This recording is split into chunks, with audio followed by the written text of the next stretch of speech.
gatos! Bem-vindos ao Minestra de Letrinhas! Hoje nós teremos um top 5.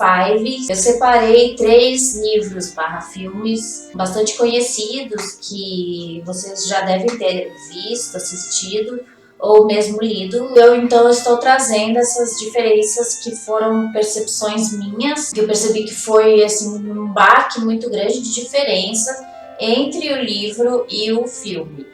Algumas eu assisti primeiro o filme e depois li o livro, e as outras foi o contrário. A primeira delas é O Senhor dos Anéis e o Hobbit. O Hobbit é o início e o Senhor dos Anéis é a continuação da história do Hobbit. O Senhor dos Anéis ele é dividido em 3 filmes de quase 4 horas cada filme, e a versão que a gente conhece é a versão não estendida, a versão sem comentários, a versão que tem cenas cortadas. A primeira diferença assim, mais chocante de todas foi dos filmes do Hobbit, que eu achei que eles inventaram demais. E segundo, que não tá muito parecida com a história que conta no livro do Hobbit mesmo, tirando a parte dos anões, do dragão, mas eu achei que ficou bastante diferente.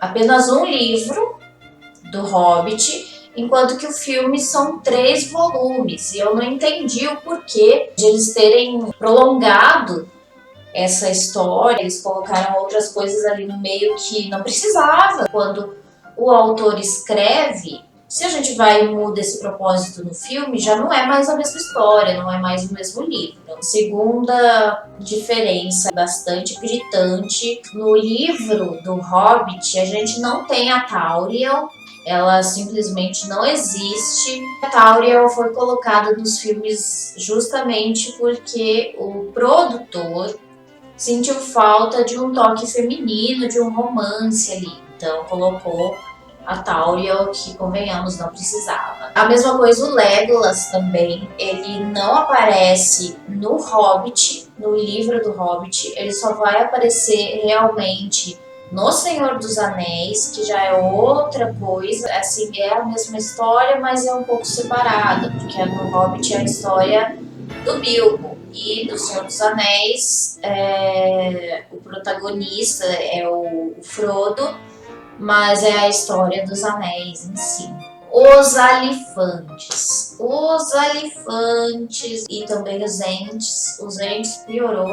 No livro, os alifantes, eles são animais muito maiores do que aparece lá naqueles filmes, muito mais assustadores, macabros, tenebrosos e muito menos parecidos com elefantes. Eu não sei se assim é um pouco força da imaginação, porque a nossa imaginação, quando a gente lê, imagina o que ela quer. Os entes, então, nem se fala, porque no filme eles são tipo umas árvores gigantes, eles têm os troncos, tudo como árvores mesmo.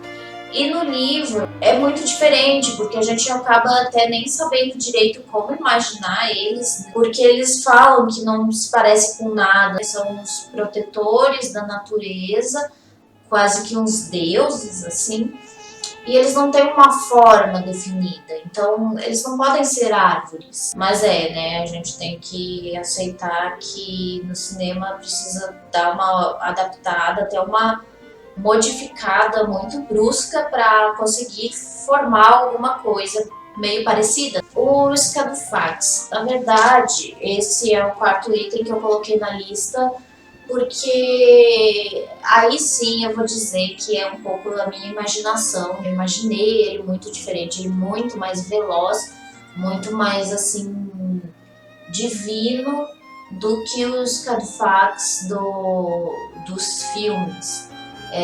Para mim ele era muito mais brilhoso, assim, a crina dele, ele era muito mais, assim, um corcel muito mais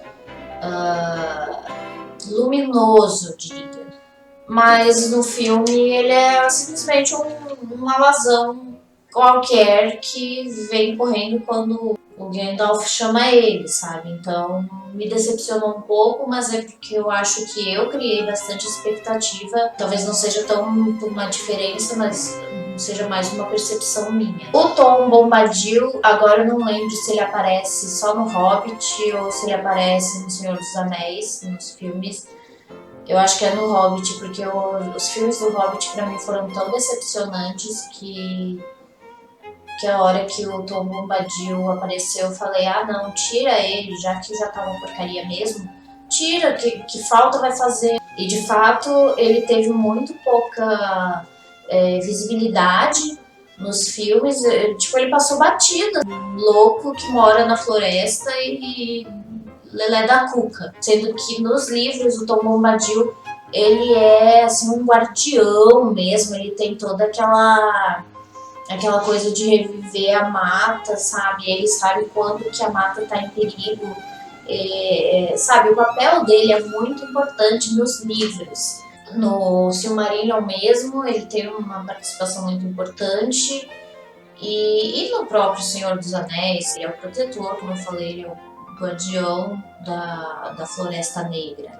Apesar de tudo isso, os filmes do Hobbit eu detestei. Eu não assistiria de novo os Hobbits, mas eu já maratonei várias vezes O Senhor dos Anéis. Pra mim, O Senhor dos Anéis são os filmes mais parecidos de qualquer série, de qualquer filme que foi feito do livro que eu já assisti. Eu gosto demais.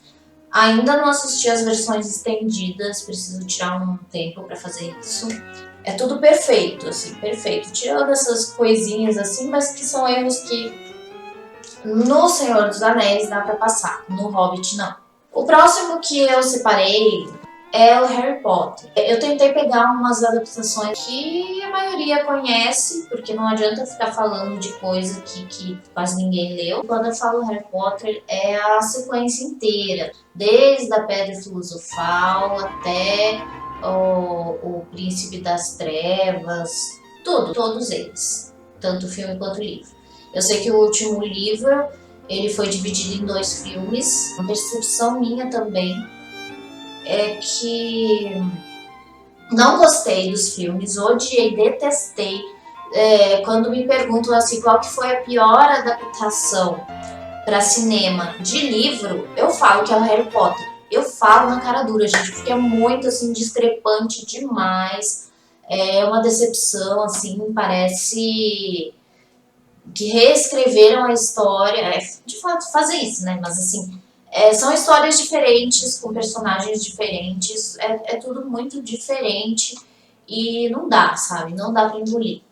Lembrando que quando eu li Harry Potter, eu li livros emprestados, alguns faltavam páginas, e os filmes também eu assisti depois de ter lido os livros, ainda naquele Mega Filmes. Algumas partes eram cortadas, mas não deixou de...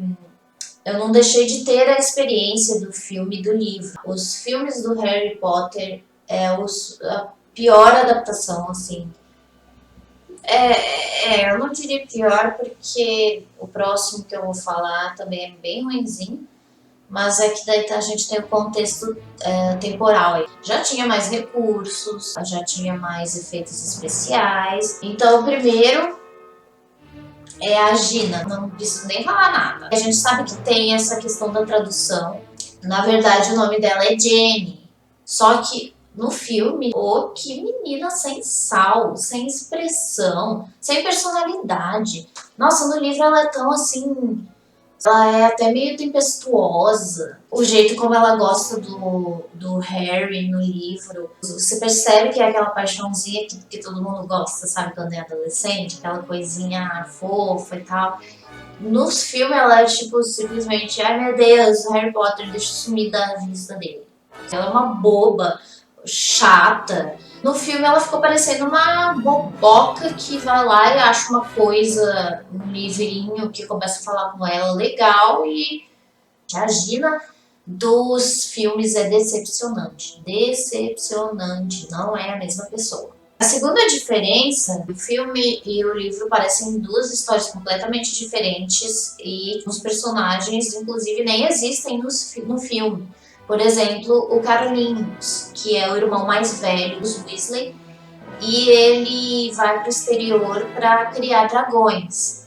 E nos filmes até a gente tem uma menção disso, mas nos livros eles falam bastante do Carlinhos. O ovo da competição do torneio Tribruxo, quem fornece é o Carlinhos. E ele tem toda uma ligação com Hogwarts, porque ele que fornece alguns dragões para serem estudados, os dragões mesmo dos torneios Tribruxos. Foi ele que forneceu. Então ele tem um papel assim, é secundário, mas é importante. Ele é um Weasley.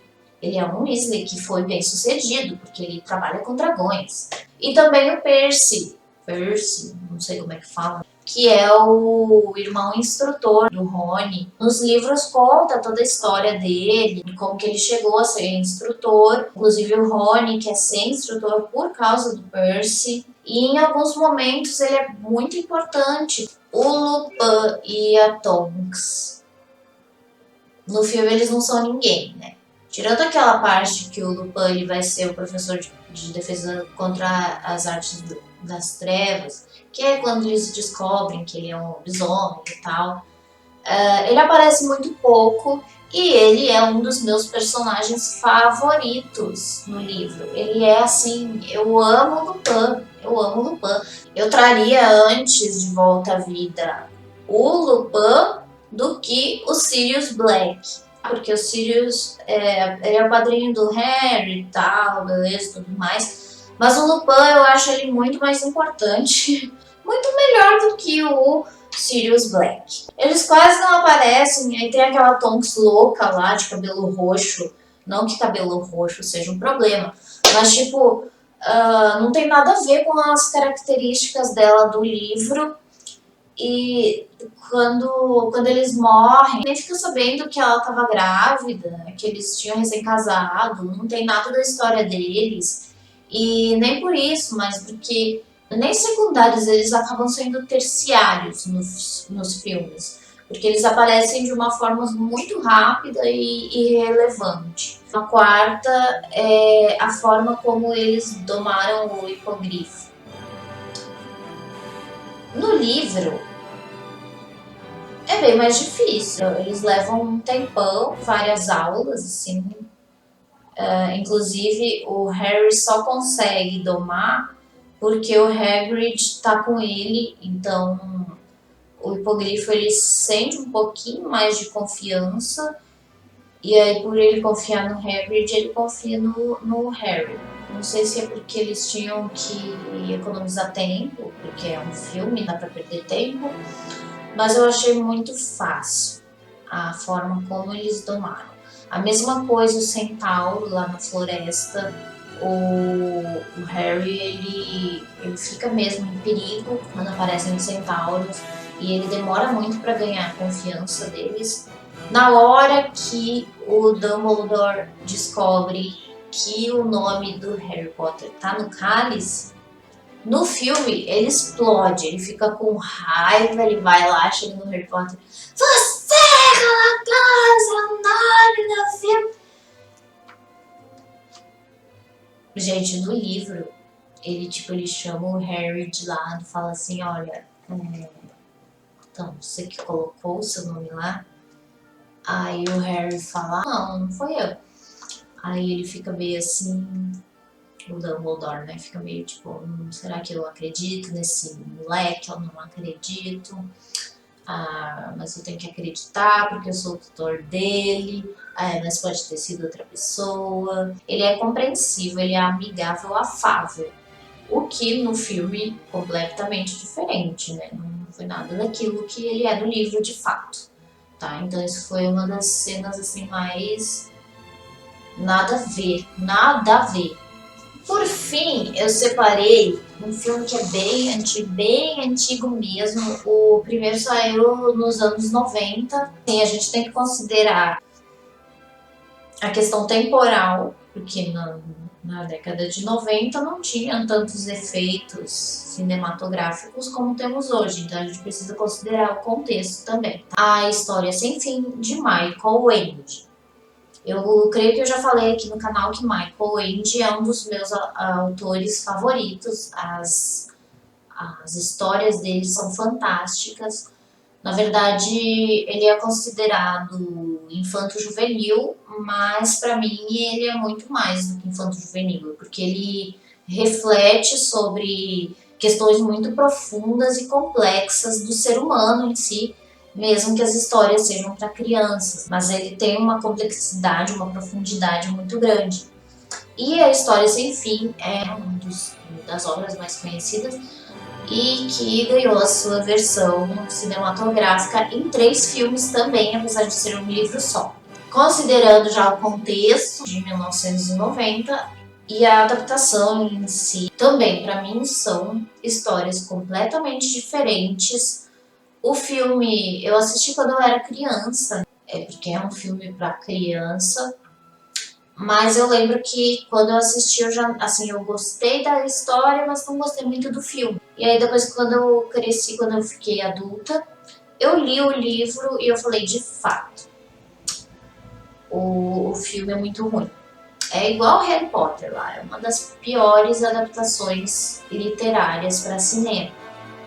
E isso eu posso falar com categoria, porque na época que foi lançado o primeiro filme, o Michael Ende ele estava vivo e ele não aceitou essa adaptação, porque ele falou que era muito diferente da história, que não era o livro que ele tinha escrito, que não era aquela proposta. O próprio Michael Ende, quem escreveu o livro, ele não aceitou e ele exigiu que retirassem o nome dele e da obra dele do filme. Foi questão judicial mesmo, ele abriu um processo contra os produtores do filme, porque ele não queria que o nome dele fosse sujado naquela porcaria que a gente sabe que é. E só que aí ele perdeu esse processo e é por isso que a gente tem os filmes com o nome da História Sem Fim e todos os nomes dos personagens de fato. A primeira é sobre o Falcor. Eu até entendo que ele seja um dragão chinês e que dragões chineses são compridos, tem aquelas orelhas, mas no livro ele não parece tanto um cachorro gigante. Tanto que a gente fala dele, lembra do cachorro gigante da História Sem Fim, que é o Falcor. Só que na verdade ele não parece um cachorro no livro, ele parece mais um dragão mesmo. Mas, mais uma vez, ressaltando que isso pode ser um pouco a minha imaginação. Nos livros, ele se chama Fushur. Falcor é mais fácil de dizer, por uma criança, é mais fácil do que Fushur. Nome de rua, nome de pessoa, nome de lugar não precisa ser traduzido para a língua vernácula. Deixa na língua que foi escrito mesmo. Se o meu nome é Raquel, eu não vou lá colocar em hebraico Yahuwah, sei lá como que é, né? Mas só pra vocês entenderem. O filme ele é muito bobinho, muito para criança de fato. Ele não tem profundidade, ele não explora os sentimentos, os conflitos, as emoções, que é a proposta do livro. Né? No livro, então, a gente tem tudo, até mesmo nada. No livro, ele é uma coisa assim que vai consumindo, é tipo os Dementadores no Harry Potter, que é uma materialização do que seria uma depressão, uma tristeza profunda. Então, eu vejo como uma forma de explicar para as crianças o que seria mais ou menos a depressão, a melancolia. E esse nada, então, ele seria isso. Tantas outras questões que o Michael Ende coloca no livro e que no filme a gente não consegue captar. E talvez seja um pouco por isso também que ele não gostou, ele não queria que colocasse o nome dele nos filmes, porque não tem essa mesma proposta, vocês entendem? A proposta do filme é bem diferente da proposta do livro. Na escrita, a gente tem 2 cores, que é o vermelho e o verde. Eu não sei direito, mas eu acho que o vermelho é a parte do Bastian, ou seja, a realidade. E o verde é a parte mais da fantasia, de quando ele tá lendo mesmo, tá nessa imersão do mundo fantástico através da leitura. Isso no livro é muito genial, porque nos faz mudar o ambiente e a gente tem uma certa percepção de quando que é a realidade e quando que é a imaginação até certo ponto, que então eles começam a se misturar, que é a proposta do livro em si, né? A criança lendo aquele livro, se identificando tanto, que emerge tanto nesse mundo fantasioso, que ela passa a fazer parte de fato desse mundo. E no filme a gente nem tem como, talvez através da ambientação, mas ainda assim fica muito a desejar, tanto que nem tem essa troca mesmo de ambiente, da realidade para a ficção. No filme a gente já tem o mundo de fantasia pronto. O Bastian ele vai lendo e ele já vai entrando em um mundo que já existe. No livro a proposta é diferente, porque ele nos leva a construir fantasia conforme a gente vai progredindo a leitura. Então a gente mesmo, no nosso ler, interpretar, no nosso compreender essa leitura, a gente vai construindo a fantasia, que é uma fantasia diferente da que já existe. A gente tem o mundo de fantasia, mas a gente vai construindo uma outra fantasia, porque cada pessoa tem uma forma de imaginar, tem uma forma de projetar, de fantasiar. Então a proposta do livro é a gente ir construindo junto. A gente se coloca no papel do Bastian, que se coloca no papel do Atreyu, que por fim a gente vai descobrir que ele é a Imperatriz Criança. Por que ela tem esse nome? Porque é a criança que está lendo esse livro que vai se colocando no lugar desse personagem principal, que é o Atreyu no primeiro momento, e ele vai se transformando nesse criador, nesse detentor do poder de fantasia. E no fim a gente descobre que a gente mesmo é a criança. A última diferença é justamente essa. O filme ele termina. Ele é uma história sem fim que termina. E no livro não, porque a gente continua construindo fantasia. A cada dia a gente constrói fantasia quando a gente adentra a nossa própria imaginação. O que é a história sem fim?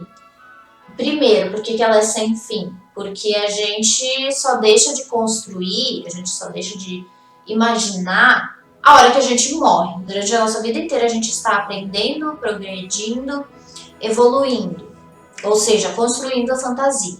Segundo ponto, por que o livro não termina? Porque a gente, junto com o Bastian, que vira o Atreyu, que percebe que é o detentor desse poder de construir ou destruir através do nada. O nada é a destruição, é a depressão, que vai destruindo fantasia. E o filme não tem essa profundidade. O filme é para criança, o livro não. E no fim a gente percebe que a gente perde essa identidade, como o Bastian faz. Ele vai esquecendo quem que é o pai dele, ele vai esquecendo de onde que ele veio, qual que é o mundo que ele vive. Ele vai se esquecendo de quem que ele é e vai cada vez mais imergindo nesse mundo de fantasia. Ou seja, é uma metáfora do próprio inconsciente, da alienação da mente humana. Porque ele perde a sua identidade, ele assume uma identidade e ele vira aquilo ali de fato. Então a Imperatriz Criança, lá no final, ela fala que alguém tem que ficar no lugar dela. E esse alguém é o Atreyu, é o Bastian. Então, o Michael Ende, por que ele é um dos meus autores favoritos? Justamente porque ele toca nesses assuntos de profundidade de uma forma leve, uma forma fácil de explicar para uma criança. E todas as obras dele são assim, tanto A História Sem Fim, quanto Momo e o Senhor do Tempo. A gente tem o Jim Knopf e Lucas, o Maquinista, que são 2 volumes. Tem o volume 2, é o Jim Knopf e os 13 Piratas. E todos são assim, São incríveis, são profundos e todo mundo deveria ler o livro e não assistir, pelo amor de Deus, aquela adaptação horrorosa de cinema que nem o Michael Ende aprovou como sendo a obra dele. Tá bom? É isso. Eu espero que vocês tenham gostado do vídeo. Boas leituras para todo mundo. Assistam filmes bons, mas antes leiam os livros. Queimadinha de índio para todo mundo. Até o próximo vídeo. Tchauzinho!